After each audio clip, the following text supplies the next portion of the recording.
नमस्कार, ANB news देख रहे हैं आप। मैं हूं आपके साथ पल्लवी राजपूत और हमारे खास कार्यक्रम राजधानी लाइव में आप सभी का स्वागत है।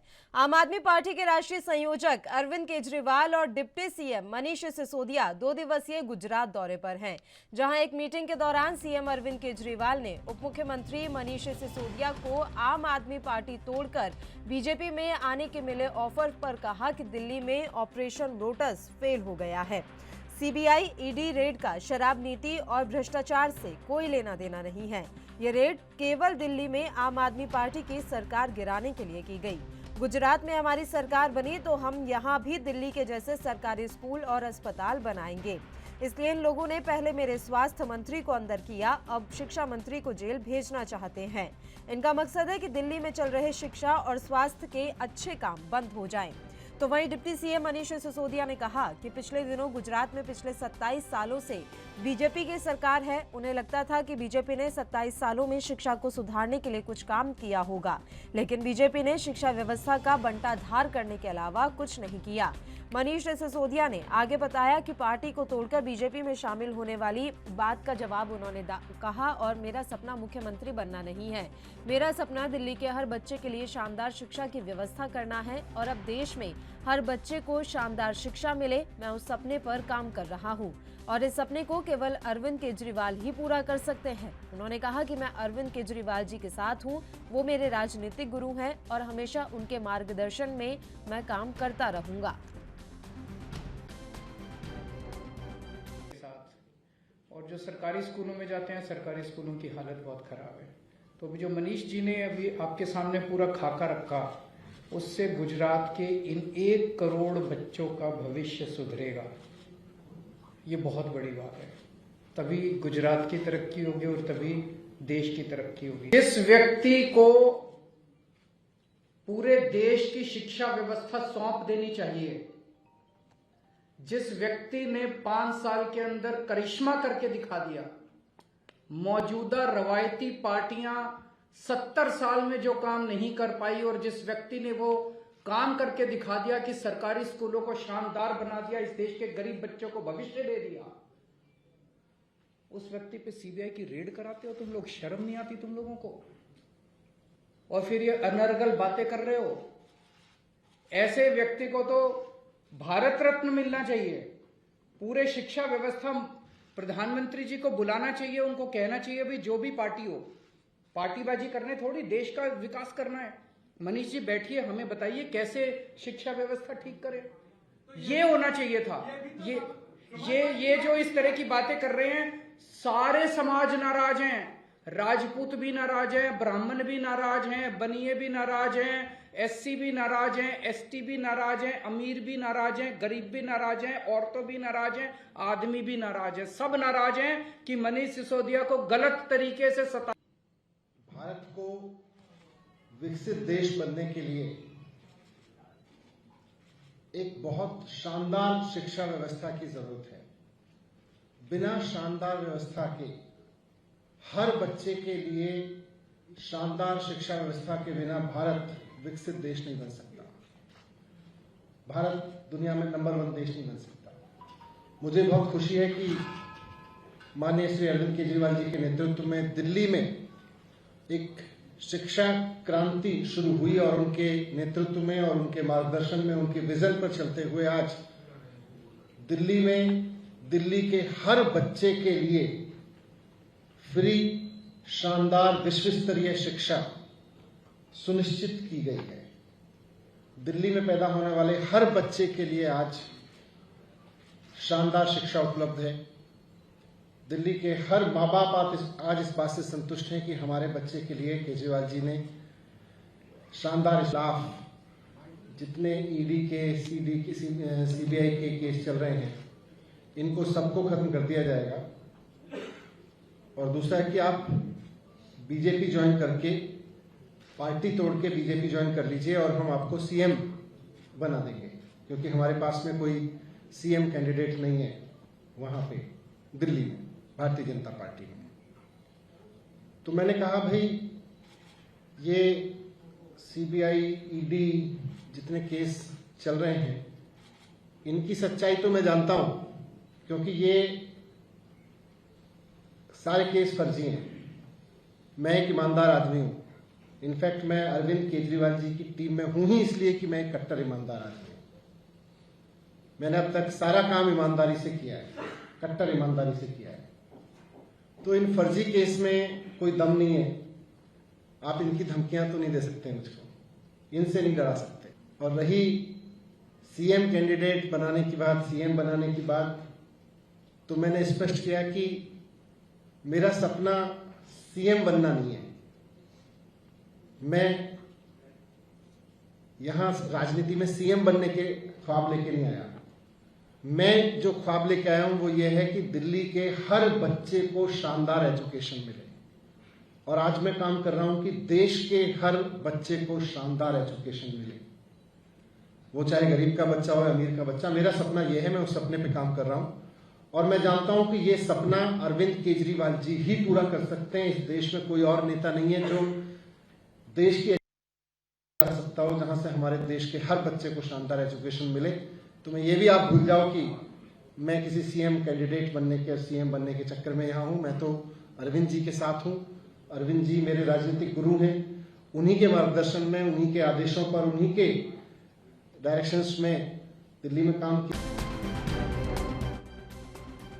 आम आदमी पार्टी के राष्ट्रीय संयोजक अरविंद केजरीवाल और डिप्टी सीएम मनीष सिसोदिया 2 दिवसीय गुजरात दौरे पर हैं, जहां एक मीटिंग के दौरान सीएम अरविंद केजरीवाल ने उप मुख्यमंत्री मनीष सिसोदिया को आम आदमी पार्टी तोड़कर बीजेपी में आने के मिले ऑफर पर कहा कि दिल्ली में ऑपरेशन लोटस फेल हो गया है।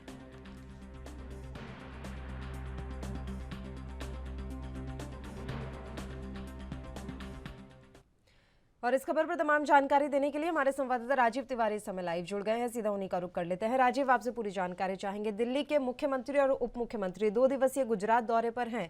गुजरात चुनावों को लेकर कमर कसी हुई है आम आदमी पार्टी ने। देखिए, बिल्कुल सही कहा आपने। यहाँ पर बात करें आम आदमी पार्टी का, जिस तरीके से वजूद बढ़ता हुआ नजर आ रहा है। दिल्ली के बाद में पंजाब के अंदर उनकी सरकार बन चुकी है और अब वो गुजरात के अंदर भी अपनी सरकार बनाने वाले हैं। लगातार इसके लिए प्रयास भी किया जा रहा है। यहाँ पे ये भी कहा जा रहा है कि गुजरात के अंदर अब गुजरात की जनता जो है वो बदलाव चाहती है और कहीं ना कहीं आम आदमी पार्टी ऐसा विकल्प है जो कहीं ना कहीं उनके लिए बेहतर काम कर सकता है। और दिल्ली के लिए दिल्ली के जो मुख्यमंत्री और उप मुख्यमंत्री 2 दिन के दौरे पर गुजरात गए हुए हैं। और यहाँ पर गुजरात के अंदर जिस तरीके से कल उन्होंने कहा कि गुजरात जो है वो कहीं ना कहीं अब बदलाव मांगता है और जो लगभग 27 साल से भाजपा की सरकार थी वो जनता के लिए कोई काम नहीं कर पाई है। और गुजरात के लोग जो इस तरीके से दिल्ली की जो शिक्षा मॉडल है उसको अपनाना चाहते हैं। और दिल्ली की सरकार जो है वो लगातार कहीं ना कहीं हर तरीके से ये कोशिश करती हुई नजर आ रही है। जो दिल्ली के अंदर बेहतर काम किया है, शिक्षा को बढ़ावा दिया है, यहाँ तक कि स्वास्थ्य विभाग को बदलाव किए गए हैं, फ्री स्वास्थ्य सुविधाएं दी जा रही हैं, बड़े जो कोशिशें की गई हैं, यही कोशिश जो है वो गुजरात के अंदर भी होगी। और गुजरात जैसे ही बदलाव करेगा तो कहीं ना कहीं आम आदमी पार्टी ही उनके लिए ऐसा कह सकते कार्य करेगी जो दिल्ली के अंदर जो उससे ज्यादा बढ़कर होगा। मगर यहाँ पर जिस तरीके से एक और बड़ा सवाल खड़ा कर दिया यहाँ पर मनीष सिसोदिया और अरविंद केजरीवाल ने कि मनीष सिसोदिया को ऑफर दिया गया है कि आम आदमी पार्टी छोड़कर वो भाजपा के अंदर शामिल हो जाए। तो कहीं ना कहीं बड़ा आरोप जरूर लगाया गया है। और यहाँ पर जिस तरीके से सीबीआई की रेड जो मनीष सिसोदिया के द्वारा की जा रही थी, यानी मनीष सिसोदिया के ऊपर जो कार्रवाई की जा रही थी, उसको लेकर भी कहा गया कि सिर्फ भाजपा वो जानबूझकर इस तरीके की कार्रवाई की जा रही है ताकि आम आदमी पार्टी का जो वजूद है या फिर कहे आम आदमी पार्टी की जो छवि है उसको बिगाड़ा जा सके और दिल्ली की जो सरकार है वो गिर जाए। यानी कि जो और राज्यों के अंदर भाजपा ने किया है, यानी कि हर तरीके से सरकारों को गिराने का काम किया है, वही कोशिश जो है वो दिल्ली के अंदर भी की जा रही है। ऑपरेशन लोटस को लेकर अपनी प्रतिक्रिया देते हुए दोनों नेता नजर आए। राजीव, आप लगातार हमारे साथ जुड़े रहिए। इस खबर पर तमाम जानकारी हम आपसे लेते रहेंगे। फिलहाल एक छोटे से ब्रेक के लिए यहाँ रुक रहे हैं, जल्द हाजिर होंगे।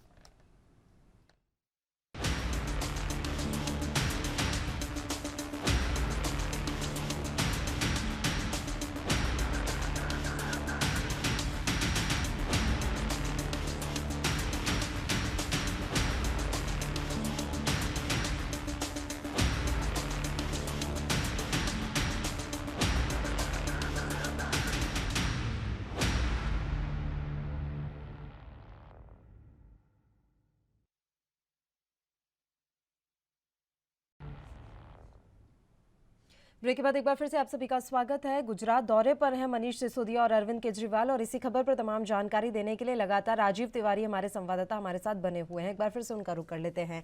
राजीव, जैसा कि आपने भी जानकारी दी और कल से ही ये खबरें बहुत ज्यादा जोर पकड़ रही हैं कि मनीष सिसोदिया को भारतीय जनता पार्टी की तरफ से ऑफर गया है।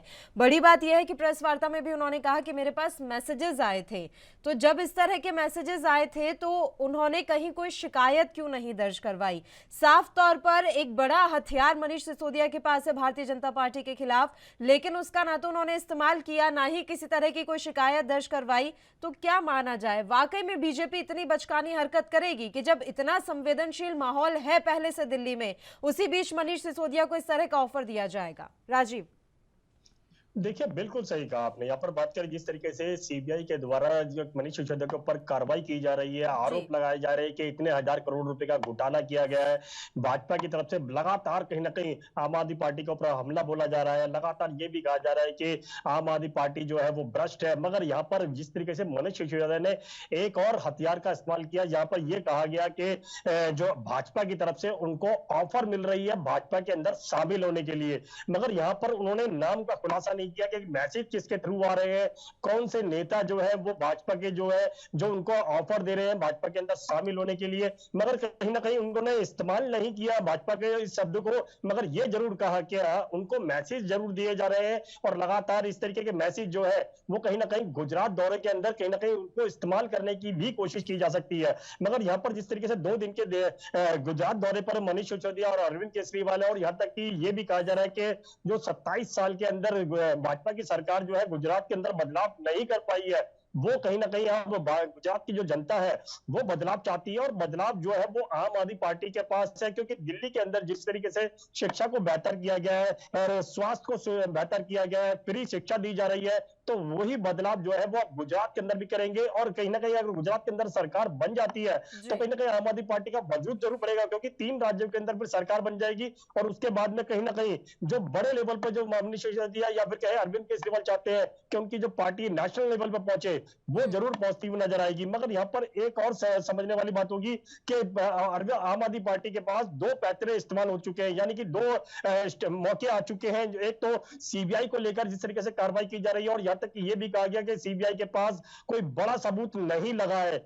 दूसरा, यहाँ पर जो आम आदमी पार्टी को जो ऑफर दी जा रही है, यानी मनीष सिसोदिया को जो ऑफर दी गई है भाजपा के अंदर शामिल होने के लिए, वो कहीं ना कहीं अब इसका इस्तेमाल जो है वो कहीं ना कहीं आम आदमी पार्टी आने वाले दिनों के अंदर उठाती हुई नजर आएगी। और इसी को लेकर कल भी गुजरात के अंदर यही बोला गया कि भाजपा की तरफ से उनको ऑफर मिल रही है भाजपा के अंदर शामिल होने के लिए। तो कहीं ना कहीं बड़ा खतरा जरूर अब भाजपा के ऊपर बनता हुआ नजर आ रहा है, और शायद इसका जवाब जो है वो कल भी देखने को मिला। लगातार आरोप प्रत्यारोप देखने को मिल रहे हैं, और दिल्ली का जो माहौल है, राजनीति माहौल जो है वो कहीं ना कहीं पहले से ही गरमाया हुआ है। मगर देखना होगा भाजपा जो अपने बचाव में क्या बता पाती है कि किस नेता ने या फिर किस तरीके से ऑफर दी गई है। जी शुक्रिया राजीव, आप हमारे साथ जुड़े तमाम जानकारी देने के लिए। तो आपको बता दें कि आम आदमी पार्टी के राष्ट्रीय संयोजक अरविंद केजरीवाल और दिल्ली के डिप्टी सीएम मनीष सिसोदिया 2 दिवसीय गुजरात दौरे पर हैं।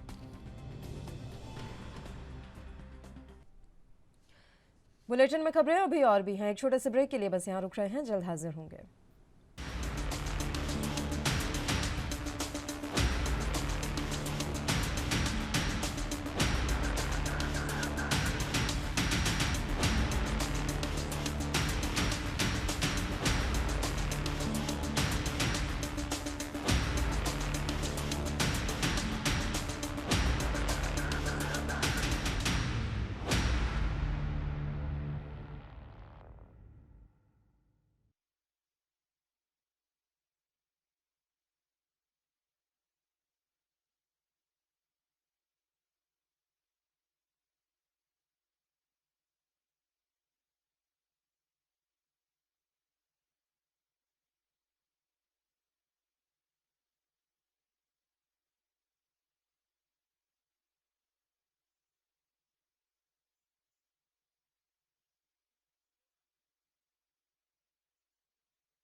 ब्रेक के बाद एक बार फिर से आप सभी का स्वागत है। बढ़ते हैं राजधानी मुंबई की खबर की ओर। देश में फिलहाल अभी 2 वंदे भारत ट्रेनों का संचालन हो रहा है। भारतीय रेलवे और भी कई रूटों पर वंदे भारत ट्रेन चलाने पर विचार कर रहा है। वहीं मुंबई से गुजरात के बीच सफर करने वाले यात्रियों को अब सुविधा मिलेगी। दरअसल जल्द ही मुंबई को 2 वंदे भारत ट्रेनें मिलने जा रही हैं। मुंबई को मिलने वाली दोनों ट्रेनें बनकर तैयार हो चुकी हैं और इनका ट्रायल मौजूदा समय में भोपाल और चंडीगढ़ में चल रहा है।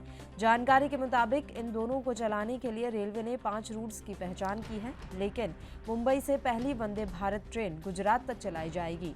जानकारी के मुताबिक ट्रायल पूरा होते ही दोनों ट्रेनें मुंबई आएंगी और यहां से चलाई जाएंगी।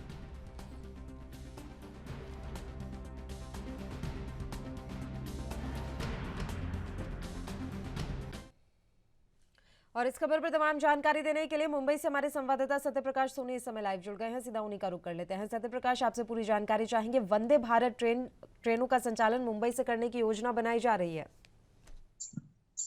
बिल्कुल पल्लवी जी, देखिए मुंबई को लोग खास करने वाले और गुजरात का रोजाना सफर करने वालों के लिए खुशखबरी है, क्योंकि रेलवे जो है वंदे भारत ट्रेन की शुरुआत बहुत जल्द करने वाली है। हालांकि कल रेलवे अधिकारियों से जब हमारी बात हो रही थी तो उन्होंने कहा कि 15 सितंबर तक जो ट्रायल है वो खत्म हो जाएगा। ट्रायल के बाद इसका शुभारंभ जो है मुंबई टू गुजरात जो किया जाएगा, क्योंकि मुंबई से गुजरात और अहमदाबाद के बीच में रोजाना करीब 40,000 से ज्यादा लोग सफर करते हैं। खासकर यह व्यवस्था उनके लिए भी रहेगी जो रोजाना गुजरात अहमदाबाद जाते हैं और मुंबई वापस लौटते हैं, उनके लिए बेहद खास व्यवस्था की गई है। और जो वंदे भारत ट्रेन है उसमें अत्याधुनिक सुविधाओं के साथ इंजन रहित यह ट्रेन होगी, जिसमें तमाम चीजें जो है अत्याधुनिक रहेगी। खासकर मूवेबल जो है चेयर रहेगी, जिसमें आप किधर भी अपने चेयर पर बैठे आगे पीछे लेफ्ट राइट कर सकते हैं। तो इस तरह की सुविधा के साथ बहुत जल्द माना जा रहा है कि अक्टूबर के पहले वीक से शायद यह ट्रेन मुंबई करों के लिए सौगात के तौर पर दी जाएगी, जिसमें मुंबई से गुजरात सफर करने वालों के लिए बेहद सुहाना सफर होगा। और ये जो ट्रेनों का संचालन होना है, कोई जानकारी मिल पाई है कि कब तक हो पाएगा? यानी कि वंदे भारत जो ये ट्रेनें हैं वो कब तक सौंपी जाएगी मुंबई को? बिल्कुल पल्लवी जी, देखिए महाराष्ट्र और मुंबई में जिस तरह से लगातार ट्रायल चल रहा है, खासकर ट्रेनों का जो रूट है वो तय कर लिया गया है कि 5 रूट ऐसे रहेंगे जो वंदे भारत के लिए प्रकल्पित रहेंगे। इस दौरान रेलवे अधिकारी ने कहा है कि आने वाले समय में त्योहारों का सिलसिला लगातार जारी रहेगा। खासकर नवरात्रि है, गरबा है, डांडिया है और दुर्गा पूजा है, गणेश उत्सव है। तो ऐसे में दुर्गा पूजा को ध्यान में रखते हुए, क्योंकि गुजरात अहमदाबाद से ज्यादातर लोग मुंबई आते हैं या मुंबई से लोग गुजरात अहमदाबाद अपने वतन लौटते हैं, ऐसे में इस तरह की व्यवस्था रहेगी कि अक्टूबर महीने में जब नवरात्रि का उत्सव मनाया जाएगा उस दौरान इसका शुभारंभ किया जाएगा, जिससे ज्यादा से ज्यादा लाभ इसका लोग ले सके। तो जाहिर तौर पर 15 सितंबर तक जब ट्रायल खत्म हो जाएगा तब जो है इसकी हरी झंडी जो मुंबई से गुजरात के लिए दी जाएगी। आपसे सत्यप्रकाश ये भी जानकारी चाहेंगे कि वंदे भारत ट्रेनों का अभी जो 2 जगह संचालन किया जा रहा है वहां पर किराया कैसा है? और क्योंकि मुंबई में भी आना है इन ट्रेनों को, तो किराया समझना भी बेहद जरूरी है कि आम आदमी की जेब पर इसका कितना असर पड़ेगा या फिर बजट में रहने वाला है किराया? बिल्कुल, देखिए पल्लवी जी, ये हाई सेमी स्पीड की ट्रेन रहेगी। ऐसे में मुंबई और महाराष्ट्र सहित कई राज्यों में जिस तरह से राजधानी एक्सप्रेस चलाई जा रही है, तो राजधानी एक्सप्रेस ट्रेन से भी ज्यादा हाई स्पीड में ये वंदे भारत ट्रेन होगी। यानी कि 120 से लेकर 180 किलोमीटर प्रति घंटा की रफ्तार से यह चलेगी। तो रफ्तार की वजह से इसके किराए में भी रफ्तार तेजी देखी जा रही है, क्योंकि बताया जा रहा है कि राजधानी से 40 से 60% तक किराया ज्यादा हो सकता है। यानी कि किराया ज्यादा होगा लेकिन जो सफर होगा वो बेहद सुहाना होगा, क्योंकि आप अपने चेयर पे बैठे हुए, आप अपनी कुर्सी पे बैठे हुए तमाम चीजों का नजारा आप देख सकते हैं। आप ऊपर से भी देख सकते हैं, आसपास से भी देख सकते हैं। इस तरह का नजारा रहेगा और तमाम अत्याधुनिक सुविधाएं उसमें भी रहेगी कि आपको ऐसा लगेगा कि नहीं कि आप सफर कर रहे हैं या अपने एसी कमरे में बैठे हुए। बिल्कुल, लगातार कोशिशें की जा रही हैं कि मुंबई करों को तमाम सुविधाएं प्रदान की जा सके। शुक्रिया सत्यप्रकाश, आप हमारे साथ जुड़े तमाम जानकारी देने के लिए। तो देश में फिलहाल अभी 2 वंदे भारत ट्रेनों का संचालन हो रहा है। भारतीय रेलवे और भी कई रूटों पर वंदे भारत ट्रेन चलाने पर विचार कर रहा है। वहीं मुंबई से गुजरात के बीच सफर करने वाले यात्रियों को अब सुविधा मिलेगी। दरअसल जल्द ही मुंबई को 2 वंदे भारत ट्रेनें मिलने जा रही हैं।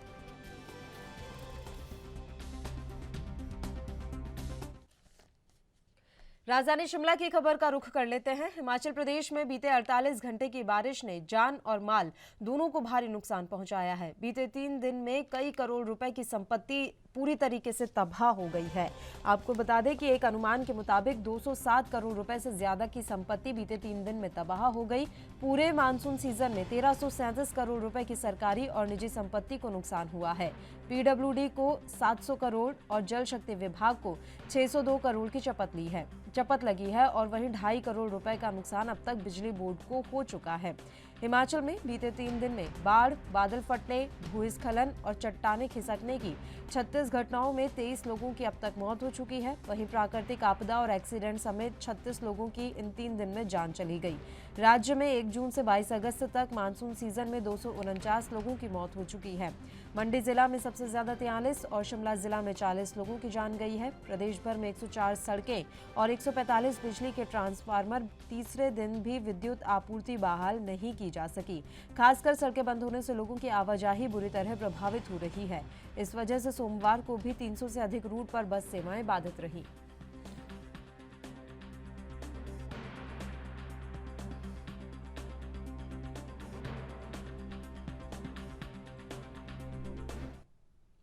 इस खबर पर हम तमाम जानकारी आप तक पहुंचाएंगे। उससे पहले बस एक छोटे से ब्रेक के लिए यहां रुक रहे हैं। जल्द हाजिर होंगे।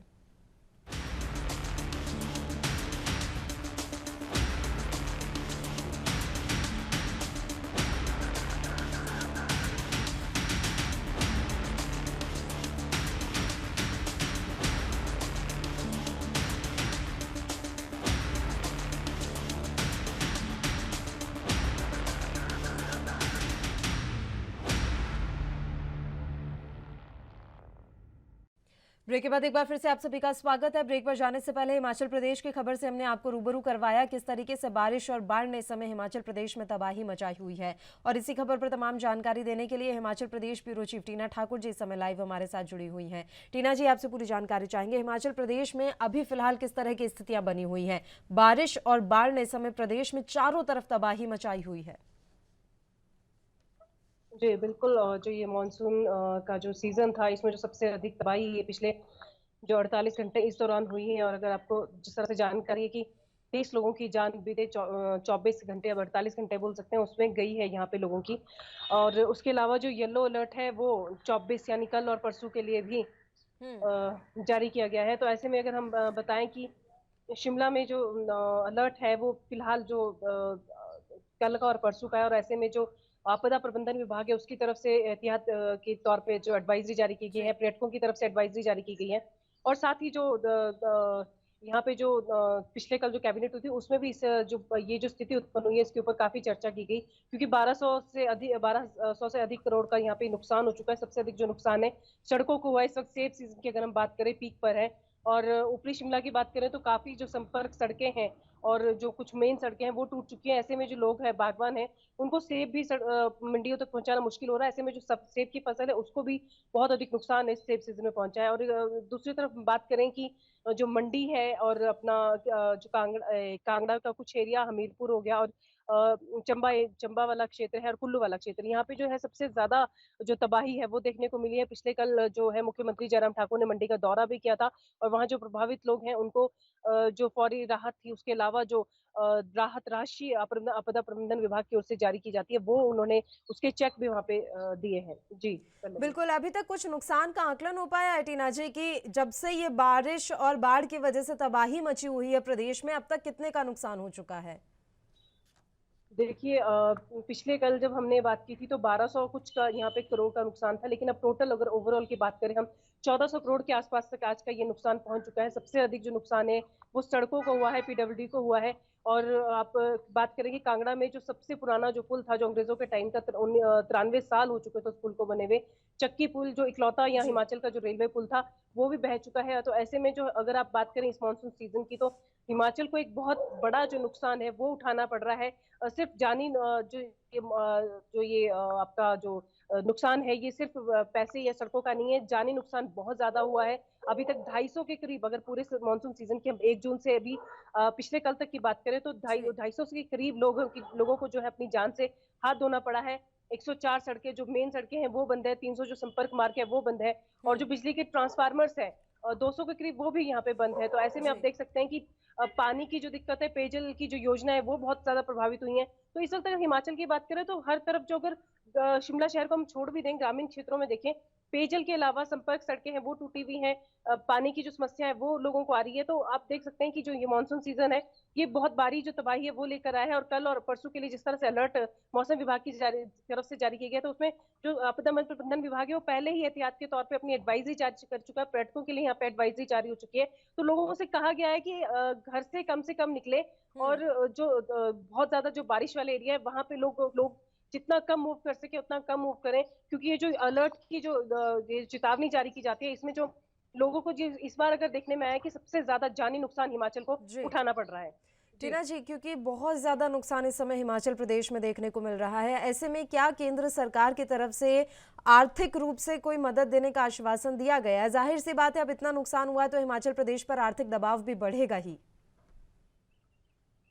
जी बिल्कुल, आपने बिल्कुल सही कहा, क्योंकि जो पिछले महीने जो केंद्र की तरफ से जो आपदा प्रबंधन विभाग को जो राशि आती है वो जिलों को बांट दी गई थी, और अभी जो बहुत ज्यादा जो नुकसान हुआ है, हालांकि आपदा प्रबंधन विभाग की तरफ से जो आंकलन किया गया है उसके बाद जो है केंद्र को एक पत्र लिखा गया है और अधिक आर्थिक सहायता की मांग यहाँ पर की गई है, क्योंकि बिना केंद्र की सहायता के हिमाचल का अपने आप सर्वाइव कर पाना बहुत मुश्किल होगा, क्योंकि सड़कों की स्थिति बेहद खराब है, पेयजल योजनाएं की हम बात करें, ग्रामीण क्षेत्रों की बात करें, स्वास्थ्य सुविधाएं यहाँ पे काफी बाधित हुई हैं। तो ऐसे में जो केंद्र है अगर वो आर्थिक सहायता कर पाता है तो जो पत्र यहाँ की विभाग ने लिखा है तो उसके जब केंद्र जब आर्थिक सहायता प्रदान करेगा उसके बाद जो है हिमाचल जो है अपने जो सरवाइव कर पाएगा, जो यहाँ के लोग हैं उनको जो है राहत मिल पाएगी, क्योंकि अभी बहुत सारी जगह ऐसी है जहाँ पे शिविर में लोग रह रहे हैं, क्योंकि जो नदियां हैं और जो बांध है वो खतरे के निशान के आसपास बह रहे थे। तो ऐसे में जो है वहाँ के जो आसपास के स्थानीय निवासी हैं उनको वहां से निकाल दिया गया था, खाली स्थान वहां पे कर दिया गया था। तो ऐसे जो लोग हैं उनको शिविर में रखा गया है। तो जो ऐसे लोगों के लिए जो सहायता राशि है वो अगर केंद्र की तरफ से आती है तो ही यहाँ पे कुछ बात बन पाएगी। बिल्कुल, आपसे ये भी जानकारी चाहेंगे कि ऐसे अभी कौन से ग्रामीण इलाके हैं जिनका संपर्क शहर से टूट गया है, क्योंकि स्थितियां वहां पर बहुत ज्यादा विकट हैं, तो कई ऐसे स्थान होंगे जो अभी मुख्य धारा में है ही नहीं। जी बिल्कुल, आपने ठीक कहा, क्योंकि जो चंबा का ग्रामीण और दुर्गम का इलाका है वहां पे जो है वो काफी जो कुछ ग्रामीण क्षेत्र है वो संपर्क से बाहर है। कुल्लू, क्योंकि हम बात करें मंडी के, जिस तरह से कल सड़क वहां पे बह चुकी है, लोगों को बहुत बड़ा जो नुकसान है वो उठाना पड़ रहा है। तो ऐसे में आप देखेंगे कि जो हिमाचल के कई इलाके हैं, एक नहीं, कांगड़ा की हम बात कर लें, शाहपुर में बड़ा एक हादसा हुआ है जिसमें 9 साल की बच्ची मारी गई थी। तो और अभी अगर हम बात करें मंडी के में 6 लोग जो है नाले में बह गए थे, जिनमें से 2 बच्चों की अभी तक लाश बरामद हुई है, 4 लोग अभी तक लापता है। तो आप देखेंगे कि जो ग्रामीण जो एरिया है यहाँ का, चाहे वो मंडी में है, चाहे वो चंबा में है, चाहे वो कुल्लू में है, चाहे वो शिमला का, जो हम शिमला की बात करें, काफी जो इलाका है वो इस वक्त जो है प्रभावित बहुत बुरी तरह हुआ है, सड़कें तो संपर्क मार्ग टूटा हुआ है। तो ऐसे में जो सरकार से उम्मीद की जा रही है कि वो जल्द ही राहत प्रदान करेगी, क्योंकि बागवान भी इस वक्त में जो अगर हम बोले सबसे ज्यादा प्रभावित है, क्योंकि अगर सेब जो पैकिंग किया हुआ सेब अगर वो समय पर मार्केट तक नहीं पहुंचा तो वो फसल पूरी की पूरी उनकी जो साल की मेहनत है बागवानों की वो इस वक्त खराब हो सकती है। चलिए, शुक्रिया टीना जी, आप हमारे साथ जुड़े तमाम जानकारी देने के लिए। तो हिमाचल प्रदेश में बीते 48 घंटे की बारिश ने जान और माल दोनों को भारी नुकसान इस समय पहुंचाया हुआ है।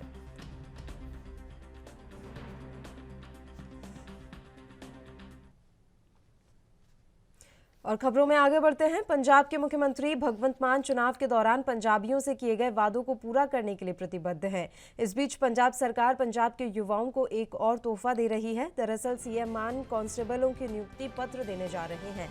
आपको बता दें कि 23 अगस्त यानी आज मुख्यमंत्री भगवंत मान 4358 कांस्टेबलों को चंडीगढ़ में आयोजित एक समारोह में नियुक्ति पत्र देंगे। आपको बता दें कि पंजाब सरकार युवाओं के लिए अलग अलग विभागों में नौकरियों का नोटिफिकेशन भी जारी कर चुकी है। उल्लेखनीय है कि गत दिवस पंजाब पुलिस के लिए चुने गए 4358 कांस्टेबलों की भर्ती परीक्षा के नतीजे को सही तरीके से आयोजित किया गया था। उस समय मुख्यमंत्री भगवंत मान ने कहा था कि सभी चयनित उम्मीदवारों को जल्द ही नियुक्ति पत्र वितरित किए जाएंगे।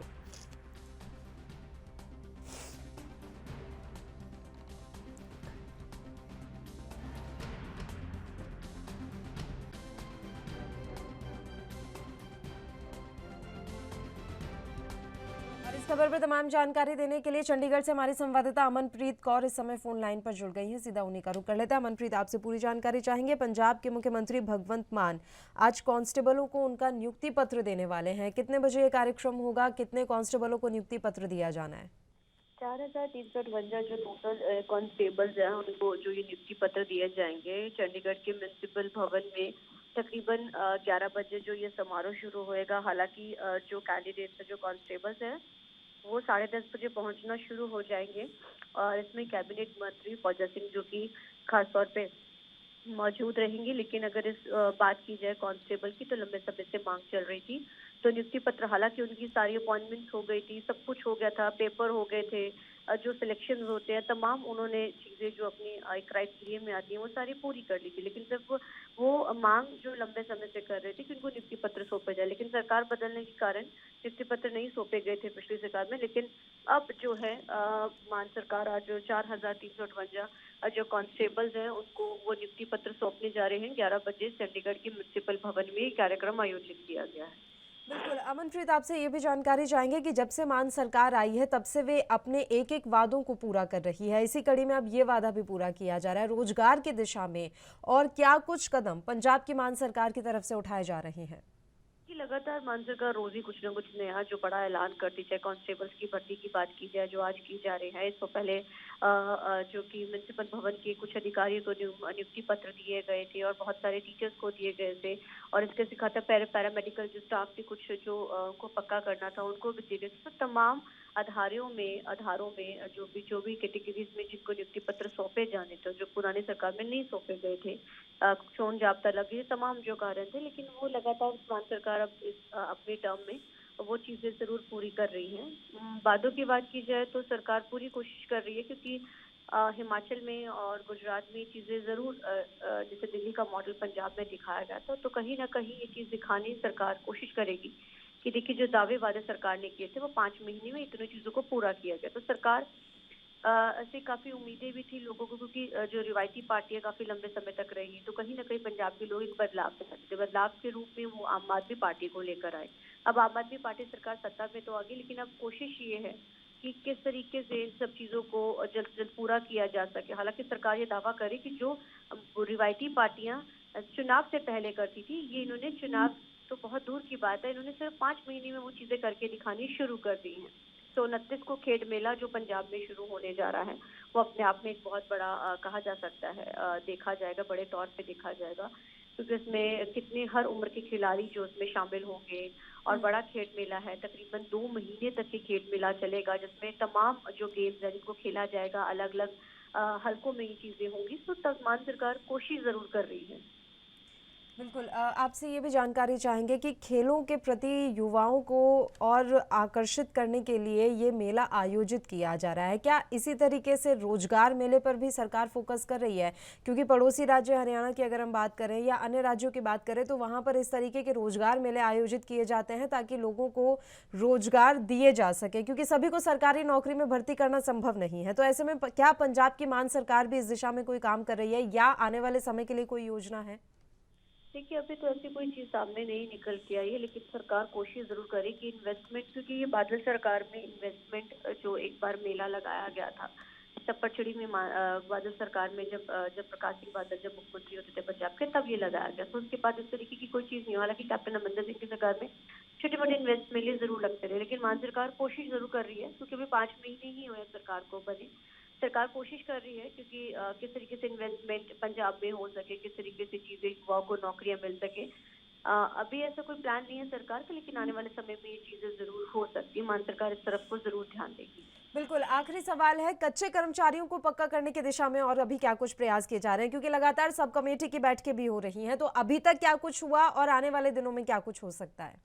अभी देखिए मीटिंग्स का ही दौर चल रहा है सरकार की तरफ से। जो 3 मेंबरी कमेटी है जिसमें 3 कैबिनेट मिनिस्टर है, वो लगातार मीटिंग्स ले रहे हैं, लेकिन अब फाइनल कब तक उनको पूरा किया जाएगा, कैसे उनको जो कि पक्के कच्चे कर्मचारियों को जो 36,000 है कौन कौन उस कैटेगरीज में आएंगे, ये देखना बाकी, क्योंकि अभी तो सिर्फ मीटिंग्स का दौर ही चल रहा है और अभी भी आगे भी इसको लेके मीटिंग जल्द होने वाली है सब कमेटी की, क्योंकि अभी सिर्फ सुझाव लिए जा रहे हैं, चीजें जानी जा रही है सब कमेटी की तरफ से। चलिए शुक्रिया अमनप्रीत, आप हमारे साथ जुड़े तमाम जानकारी देने के लिए। तो आपको बता दें कि पंजाब के मुख्यमंत्री भगवंत मान चुनाव के दौरान पंजाबियों से किए वादों को पूरा करने के लिए प्रतिबद्ध हैं।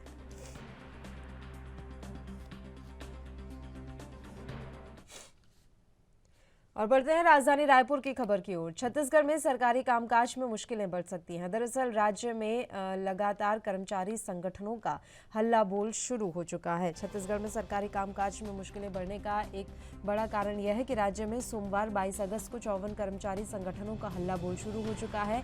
महंगाई भत्ता और गृह भाड़ा भत्ता बढ़ाने की मांग को लेकर कर्मचारी संगठन सोमवार से अनिश्चितकालीन हड़ताल पर बैठे हुए हैं। कर्मचारियों के हड़ताल का कारण है कि हड़ताल की वजह से स्कूलों में पढ़ाई, न्यायिक प्रक्रिया, राजस्व मामलों के निपटारे से लेकर सामान्य सरकारी कामकाज ठप्प हो जाने का खतरा है।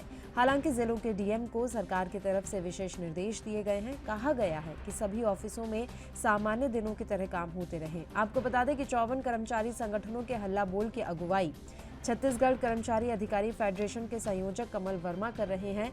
उन्होंने कहा कि हमारी 2 सूत्रीय मांगे काफी समय से सरकार ने अटका रखी हैं, उस पर कोई विचार विमर्श नहीं किया जा रहा। हम काफी समय से इसको लेकर आंदोलनरत हैं, लेकिन उसके बाद भी सरकार हमारी सुनवाई नहीं कर रही। वहीं कर्मचारियों के हड़ताल को लेकर सीएम भूपेश बघेल ने कहा कि कर्मचारियों के आधे संगठन ने 6% डीए बढ़ाने का स्वागत किया है। हमारी तमाम योजनाओं का लाभ कर्मचारियों को मिल रहा है। वर्किंग डेज 5 कर दिए गए हैं। उसके बाद भी वो हड़ताल करना चाहते हैं तो उनकी इच्छा, सरकार अपना काम करेगी।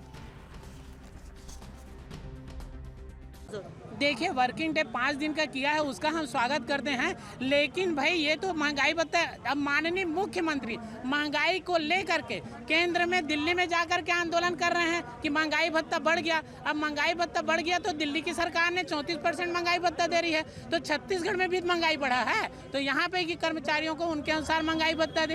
ये तो ये आंदोलन अनिश्चितकालीन है जब तक हमारी मांगे पूरी नहीं हो जाती है। नहीं, देखिए ऐसा है कि ये आंदोलन आज शुरू हुआ है, ख़त्म कब होगा ये तो शासन के ऊपर है।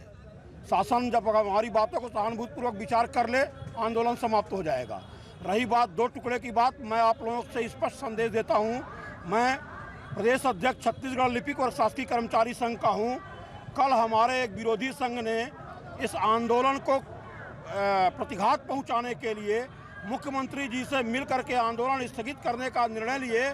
4 साल में जो घोषणा पूरा नहीं हो सका, उस पर वो मुख्यमंत्री जी से सहमति ले लिए, ये उन्होंने बताया। लेकिन मुख्यमंत्री निवास से जो ट्वीट जारी हुआ उसमें इसका कोई उल्लेख नहीं हुआ। मतलब साफ है कि उन्होंने फ्रॉड किया था। और लिपिक साथी आज आप पूरे बस्तर में कोरिया, कोरबा, अंबिकापुर, बलरामपुर, चारों तरफ सारे लिपिक साथी आंदोलन में हैं। ये भ्रम फैलाने की कोशिश की गई है, उस भ्रम का मैं खंडन करता हूं आपके माध्यम से। सारे लिपिक साथी इस आंदोलन में हैं, मूल संगठन 79। और इस खबर पर तमाम जानकारी देने के लिए छत्तीसगढ़ ब्यूरो चीफ स्वाति कौशिक जी इस समय लाइव हमारे साथ जुड़ गई हैं। सीधा उन्हीं का रुख करते हैं। स्वाति जी, पूरी जानकारी आपसे चाहेंगे। 54 कर्मचारी संगठन हड़ताल पर चले गए हैं, क्या कुछ वजह है उनकी इस हड़ताल की?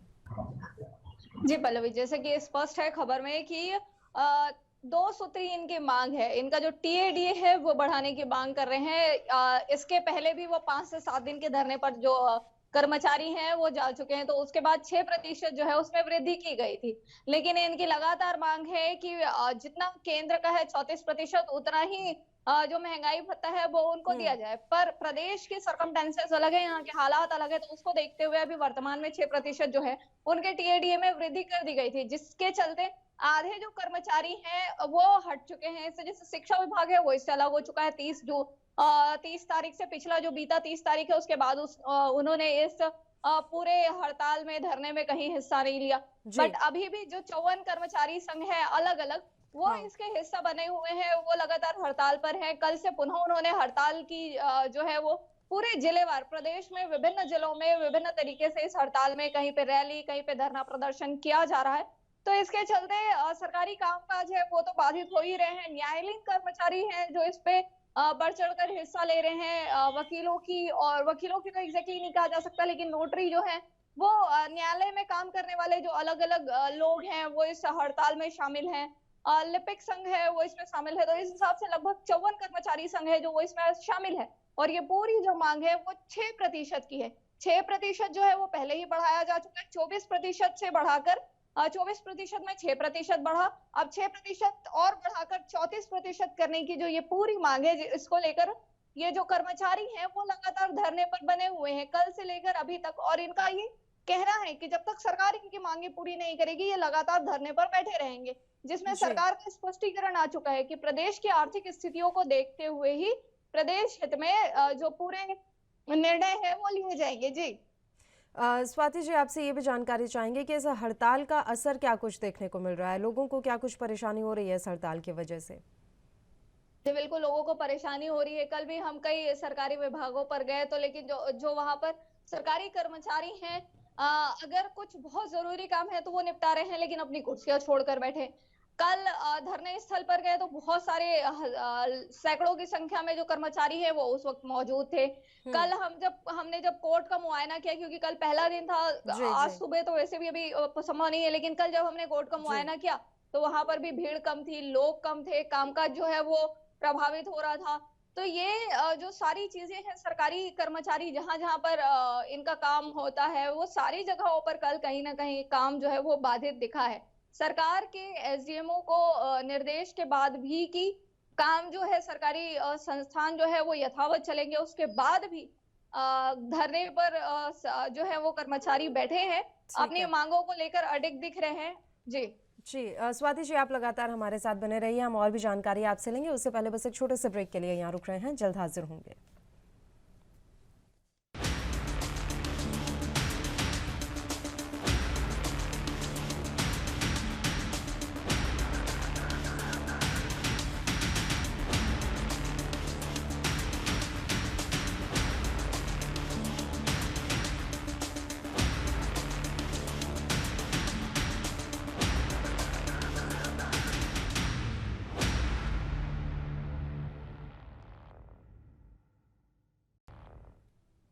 ब्रेक के बाद एक बार फिर से आप सभी का स्वागत है। ब्रेक पर जाने से पहले छत्तीसगढ़ की खबर की जानकारी हम आप तक पहुंचा रहे थे और अभी भी स्वाति कौशिक जी लगातार हमारे साथ बनी हुई, एक बार फिर से उनका रुख कर लेते हैं। स्वाति जी, सरकार देखिए अपना रुख साफ कर चुकी है। खुद मुख्यमंत्री भूपेश बघेल ने कह दिया है कि जितना संभव था उतना हमने कर दिया, उसके बाद भी ये हड़ताल पर जाना चाहते हैं तो ये इनकी इच्छा।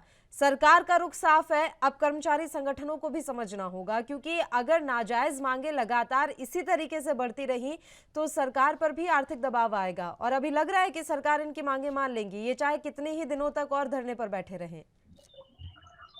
जी देखिए, सरकार का रुख स्पष्ट सीएम साहब की तरफ से आ चुका है। इसमें बहुत सारी चीजों को उन्होंने पॉइंट आउट करते हुए भी कहा है कि कोरोना काल में देश के विभिन्न राज्य हैं, अलग अलग प्रदेश हैं, केंद्रीय जो अधिकारी हैं उनके भी जो केंद्र सरकार की तरफ से बहुतों की सैलरी कटी, कुछ प्रतिशत उसमें काटे गए, लेकिन प्रदेश छत्तीसगढ़ प्रदेश एक ऐसा राज्य था जहाँ पे कोई कटौती उस समय की नहीं गई थी। और ये जो स्थिति का जो निर्माण हुआ है, ये जो आज की स्थिति बनी है, इसमें कहीं ना कहीं उस समय का उस समय वो जो एक पूरा समय गुजरा है 2 साल का, उसकी वजह से ये जो स्थिति आई है, ये सरकार की तरफ से कहना है, राज्य सरकार की तरफ से कहना है कि ये कहीं ना कहीं उसी वजह से ये स्थिति आज आई है कि बहुत सारी इकोनॉमिक चीजें अभी भी सुधर नहीं पाई हैं।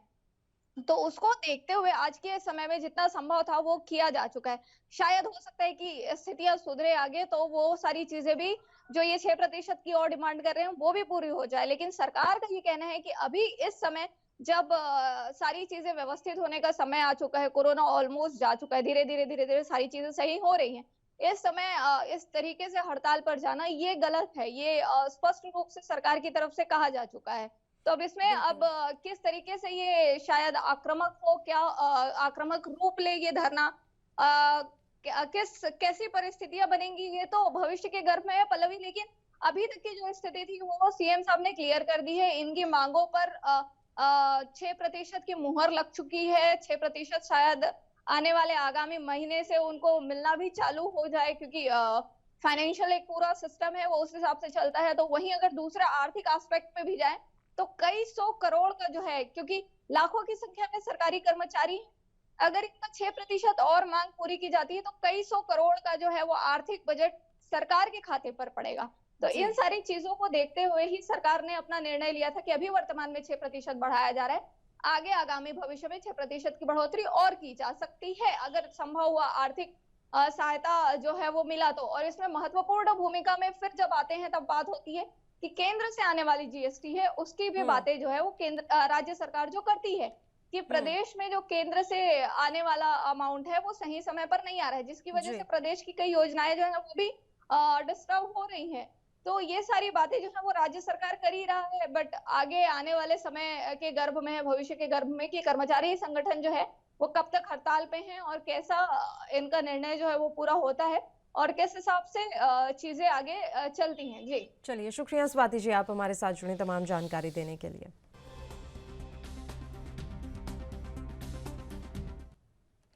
बढ़ते हैं राजधानी देहरादून की खबर की ओर। उत्तराखंड के कैबिनेट मंत्री सतपाल महाराज ने कोटद्वार में अग्निपथ योजना के अंतर्गत चल रही भर्ती प्रक्रिया की जांच कराने का अनुरोध किया है।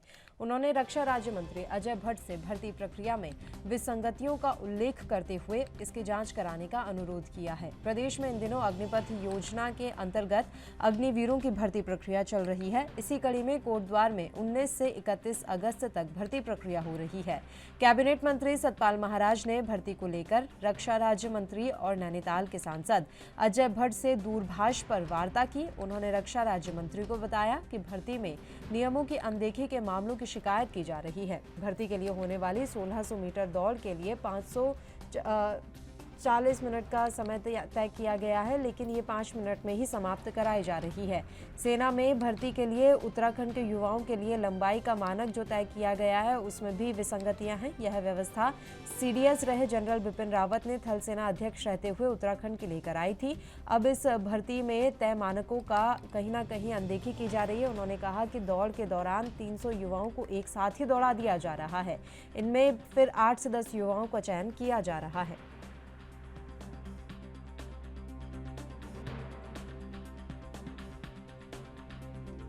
और इस खबर पर तमाम जानकारी देने के लिए देहरादून से हमारे संवाददाता यशराज आनंद फोन लाइन पर जुड़ गए हैं। सीधा उन्हीं का रुख करते हैं। यशराज, आपसे पूरी जानकारी चाहेंगे, किस तरह की विसंगतियां देखने को मिल रही हैं अग्निवीर भर्ती में?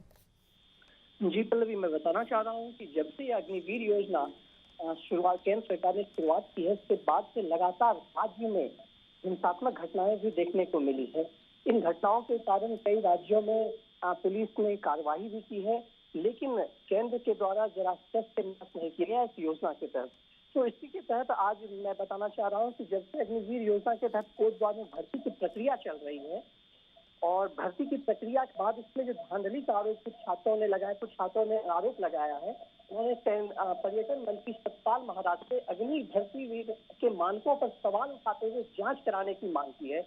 उन्होंने मैं बताना चाह रहा हूँ कि सतपाल महाराज केंद्रीय रक्षा राज्य मंत्री अजय भट्ट से फोन पर उन्होंने बातचीत की और उन्होंने बातचीत करने के बाद अग्निवीर में योजना में जो धांधली हो रही है उससे जो स्टूडेंट की आपत्ति है उस पर कार्रवाई करने की मांग की है। सबसे पहले मैं बताना चाह रहा हूँ कि अब अग्निवीर में किन किन जगह छात्रों को परेशानी आ रही है। तो उनमें से सबसे बड़ी बात है कि एक साथ में 300 युवाओं को एक दौड़ाया जा रहा है और उसमें से मात्र 7-8 का चयन किया जा रहा है, जबकि पहले यह प्रक्रिया पहले भी यही होती थी, लेकिन उसमें से औसतन करीब 60-65 लोगों का अभ्यर्थियों का चयन किया जा रहा था।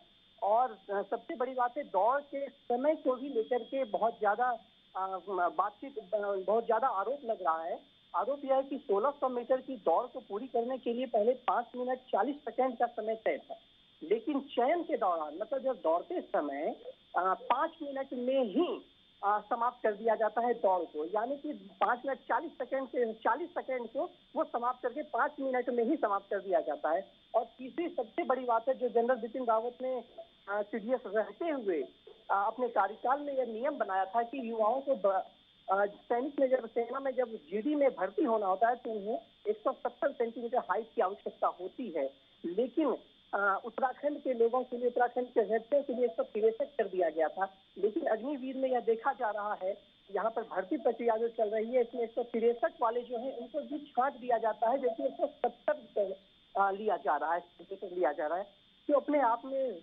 एक बहुत बड़ी बात है, जो रूल एंड रेगुलेशन के खिलाफ है। जिस तमाम जगह से जितने भी अभ्यर्थी यहाँ पर कोटद्वार में भर्ती हो रहे हैं, कोटद्वार में आ रहे हैं, वो निराश होकर के लौट रहे हैं। उनका साफ कहना है कि अग्निवीर योजना पहले से ही उन्हें सही नहीं लग रही थी, लेकिन इसमें इस प्रकार से हो रही धांधली भी उन्हें और निराश और हताश कर रही है। उन्होंने साफ कहा है कि देश प्रेम हम में अटूटता से भरी हुई है, लेकिन इस देश प्रेम के साथ हमारी सेना में जाने की इच्छा के साथ खिलवाड़ किया जा रहा है। जी पल्लवी। बिल्कुल, अब क्योंकि कैबिनेट मंत्री ने खुद केंद्र सरकार से आग्रह किया है कि आप देखिए जरा कि किस तरीके की विसंगतियां यहां पर हो रही हैं, तो उम्मीद की जा सकती है कि उस पत्र का कोई जवाब आ जाए। क्या अभी तक कोई अपडेट मिल पाया है कि जो पत्र लिखा गया है सतपाल महाराज की तरफ से, उसके जवाब में कुछ आया है? नहीं पल्लवी, अभी तक तो उस पत्र के जवाब जानकारी नहीं प्राप्त हुई है। लेकिन हाँ, जो सतपाल महाराज ने जो ये जानकारी जो विसंगतियों के विषय में बताया है, जरूर इस पर अतिशीघ्र कार्यवाही की जाएगी, ऐसा आश्वासन मिला है। और साथ ही साथ अजय भट्ट ने उन्हें यह भी बताया है कि बिल्कुल इन विसंगतियों को देखते हुए जो भी रचनात्मक कार्यवाही, सकारात्मक कार्यवाही होगी, उस कार्यवाही को किया जाएगा। अब देखना यह है कि कितने दिनों में ऐसा होता है, क्या इन रैलियों को फिर से शुरू किया जाएगा, या क्या जो अभ्यर्थी पास हो चुके हैं उन्हें रखा जाएगा, किन किन मुद्दों को आगे बात उठा करके किन किन मुद्दों को रखा जाएगा, यह तो आगे सरकार के निर्णय पर डिपेंड करता है। जी पल्लवी। शुक्रिया यशराज, आप हमारे साथ जुड़े तमाम जानकारी देने के लिए।